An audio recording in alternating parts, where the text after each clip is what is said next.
ဒါကအလက်စကာကဂင်းကနန်တငါတဲ့ရတကယ်ဘူးပါကဘာပေါ်မှာအန်ဒီရဲ့အရှိဆုံးအလုပ်တွေတဲ့ကတခုပါ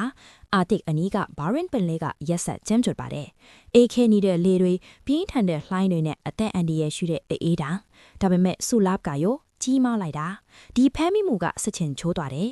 ကင်းကနန်လောင်ရင်းတစ်ခုလုံးမှာကင်းကနန်တွေနဲ့ပြည်နေတယ်တင်းငန်တဲ့ကနန်းတွေနဲ့အမော့တွေကိုလွှတ်ပေးပြီးတဲ့နောက်မှာအရွယ်ရောက်ပြီးတဲ့ကင်းကနန်အထီ114ကောင်ကျန်နေသေးတယ်အဒီနောက်မှာအစုတိုင်းမှာကနန်း100နီးပါးပါလာတယ်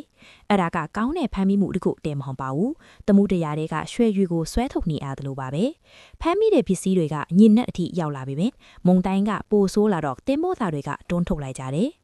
ကနန်းရသည်မှာအချိန်ကငွေပဲတူလောင်ယုံ6လုံးပြည့်သွားရင်ကပတိန်ကဒေါ်လာ3သိန်းကျော်တန်ဖိုးရှိတယ်လို့ခံမှန်းခဲ့တယ်ပြီးတော့ကတ်တရက်ကတ်ကြောက်ခဲ့တယ်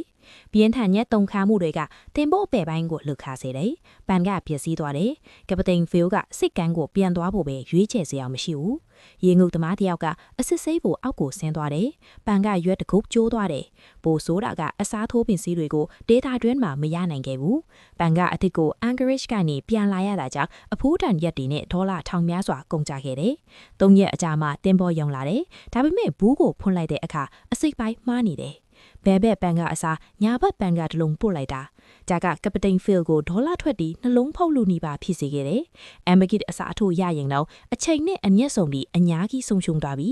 တစ်ချိန်တည်းမှာပဲကပတိန်စစ်ကပင်လယ်ထဲမှာဆက်လက်လိချင်နေခဲ့တယ်သူ့ရဲ့ထောင်ချောက်တွေကမပြည့်ပေမဲ့တခုချင်းမှာကနန်းဟေးစိတ်ကောင်းစီထိန်ထားနိုင်တယ်ရှေ့ရက်ချပြီးနောက်မှသူ့ရဲ့ထောင်ချောက်တွေပြည့်သွားတယ်